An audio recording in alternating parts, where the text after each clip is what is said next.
मशहूर शेर है, नए किरदार आते जा रहे हैं मगर नाटक पुराना चल रहा है। नमस्कार, मैं हूं श्वेता सिंह और आप यूपी की चुनावी गाथा सुन रहे हैं। सरकार कहानी के जिस पड़ाव पर हम हैं, तब कल्याण सिंह उत्तर प्रदेश के मुख्यमंत्री थे। बेहद नाटकीय गतिविधियों के बीच दूसरी बार सीएम बने थे। बीएसपी के साथ 6-6 महीने रोटेशन वाली सरकार की बंदिश अब नहीं थी, पर आंकड़े न होने के कारण कल्याण सिंह को बहुत संभल कर सरकार चलानी पड़ रही थी। पर मुश्किल बाहर से नहीं आई, बीजेपी के भीतर से ही आई। नमस्कार, आज तक में पेश हैं अभी तक की खबरें। कल्याण सिंह बीजेपी से निकाले गए, कहा पार्टी को यह फैसला महंगा पड़ेगा। प्रधानमंत्री श्री अटल बिहारी वाजपेयी आज बहुत ही चैन की नींद सोएंगे,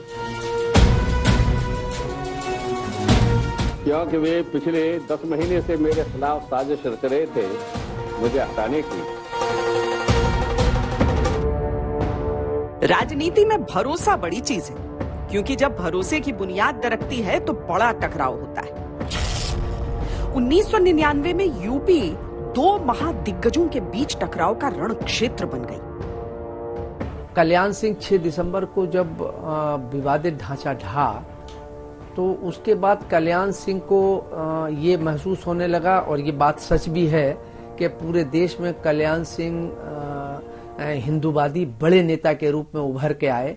और शायद कल्याण सिंह को इस बात का गलतफहमी या भ्रम हो गया कि वो अटल जी, आडवाणी जी, उस समय के अशोक सिंघल जो मंदिर आंदोलन से जुड़े रहे बड़े नेता थे, राजमाता सिंधिया, इन सबसे ज्यादा या उनके समकक्ष उनका एक कद बढ़ गया है। कल्याण सिंह को इस बात की शायद गलतफहमी हो गई। वाजपेयी तब भी सबको साथ लेके चलने की बात करते थे, जबकि कल्याण सिंह एक जातिगत राजनीति जो भाजपा में थी उसके प्रतिबिंब थे। और कहीं न कहीं वाजपेयी की अपनी समझदारी कि किस तरह की सोशल कोalition बनानी होगी, उसकी समझदारी उनकी कल्याण सिंह से भिन्न थी। उस समय बीजेपी का मतलब ही था अटल बिहारी वाजपेयी, और हिंदू हृदय सम्राट की विराट छवि वाले कल्याण सिंह ऐसे थे जैसे पार्टी के विचारधारा का परिचय पत्र।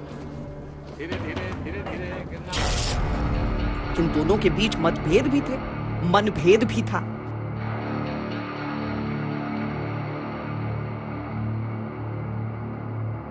देखिए, कल्याण सिंह जी और अटल जी और भारतीय जनता पार्टी के बीच जो मतभेद पैदा हो गए थे, उसकी वजह से कल्याण सिंह जी सीधे सीधे उन्होंने आरोप लगाने भी शुरू कर दिए थे, और वो अपने नाराजगी ज्यादा बढ़ गई थी, तो वो अटल जी पर भी सीधा सीधा हमला करने लगे थे।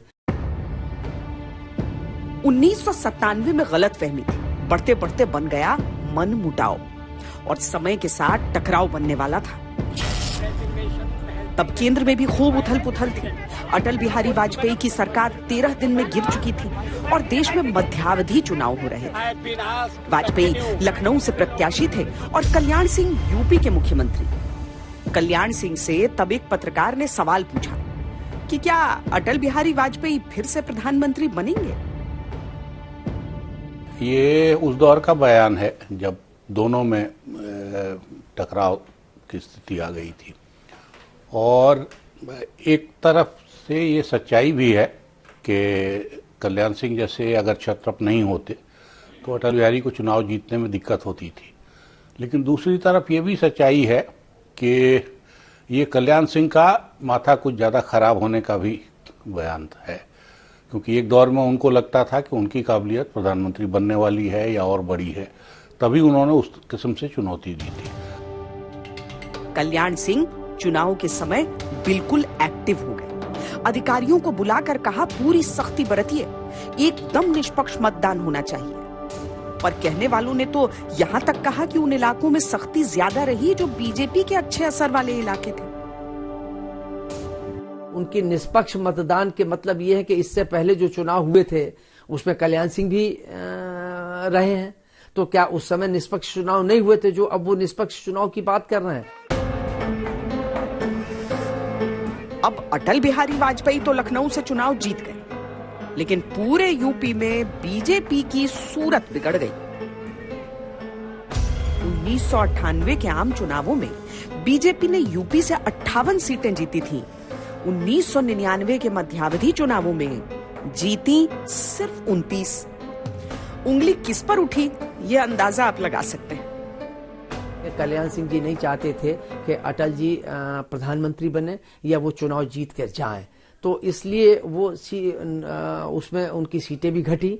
भारतीय जनता पार्टी की 29 हो गई थी और वो पीछे से कहीं ना कहीं वो उसमें उनकी भूमिका अहम रही, जिसकी वजह से भारतीय जनता पार्टी को नुकसान हुआ।